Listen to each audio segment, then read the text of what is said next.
Il revient à lui. « Heureux de vous retrouver, monsieur Bruce. Vous nous avez causé des frayeurs. » Bruce ressentit instantanément la douleur des courbatures. Il lui fallut 1/10 de seconde pour remettre ses idées en place. Il était dans la Batcave. « Jamais je n'ai vu une infection se répandre aussi vite, » lui dit Alfred, « et résister aux antibiotiques alors que nous avons extrait le corps étranger. »« Quel corps ?» demanda Bruce. « Une dent plantée dans votre épaule. On l'a placée dans une solution réfrigérante, continua Dick. On s'est dit que tu voudrais y jeter un œil. Bien vu, Dick. Mais d'abord, où est-il ? »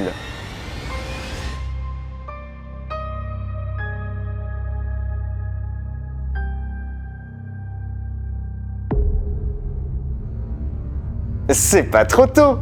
J'ai commencé à penser que tu ne m'aimais plus. Salut les Batfans! Marc Silvestri, dessinateur star des années 90, est sorti de sa retraite pour nous proposer une histoire d'horreur complète. Batman sera obligé de faire équipe avec son pire ennemi, le Joker. Au programme, de l'humour, des têtes décapitées, des dessins fabuleux et un maximum de rebondissements. Installe-toi confortablement, prépare ton Batmug, c'est parti pour l'analyse. Ah ouais!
Je n'entends plus rien. Ni la pluie, ni la ville en contrebas. Je n'entends que la voix du Joker qui crisse dans ma tête. Avec tes muscles et mon cerveau, on sera imbattable.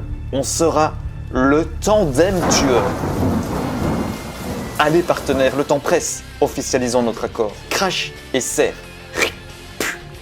Oh, c'est bon ça. Mais pour être clair, le mariole de l'équipe, c'est moi, compris? Serre. Hé, modère ta poigne, tu vas me... Monsieur Lamou a le sens de l'humour? Qui l'eût cru? Tout commence avec Harley Quinn assise dans un trou. Elle discute avec un rat. Elle a été enlevée et attend que le Joker vienne la délivrer. Pendant ce temps, Batman et l'inspecteur Bullock sont sur la scène d'un crime. Un ancien policier vient d'être assassiné. Ce fut extrêmement violent. Il a été décapité. Les témoins disent avoir vu s'échapper un grand type maigre au visage blanc. Cette description fait immédiatement penser au Joker. Mais comme le coupable a survécu à une balle en pleine tête et qu'il a su sauter sans difficulté du 5e étage d'un immeuble, ça ne peut pas être lui. Le clown fou donnera rendez-vous à Batman sur le toit du JCPD. Il lui expliquera qu'un nouveau super-vilain est en ville et qu'il lui a appris quelque chose de précieux. Il demande l'aide de Batman. Pour forcer sa décision, le Joker dispose d'un moyen de pression. Il a fait enlever le commissaire Gordon et ne le libérera que si Batman lui donne un coup de main. C'est ainsi que Batman et le Joker devront faire équipe et réaliser des défis imposés par ce nouveau super-vilain. Permets-moi d'éclairer ta curiosité. Je te présente William et Lisa Gray. Ils ont un fils, Thomas. L'un d'eux mourra ce soir. Le Joker devait choisir lequel pour obtenir ce qu'il voulait. Tu trouveras en sol les documents que j'ai réunis pour t'aider à prendre une décision. Comme le Joker n'est pas là, je vais devoir les tuer tous les trois. Non, je prendrai sa place. Je déciderai.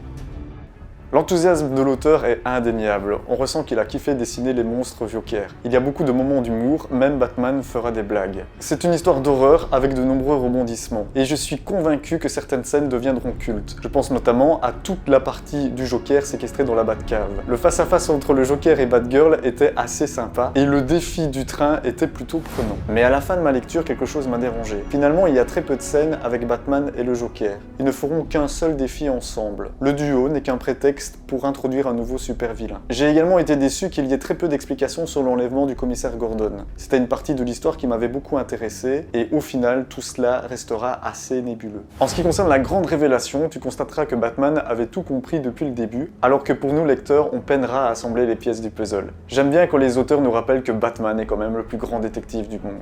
Hello! Y a quelqu'un? Sérieusement, faut que je fasse pleurer la chauve-souris. Enfin, je suis prêt Oh, coup de théâtre. Où est Gordon? Demanda Batgirl avec rage. En conclusion, cet album est parfait pour un nouveau lecteur si tu n'as rien contre les histoires un peu gore. Mais il faut quand même s'y retrouver dans les personnages, tu dois savoir qui est Batman, Alfred, Batgirl et le Joker. Je le conseille surtout pour les dessins qui sont incroyables.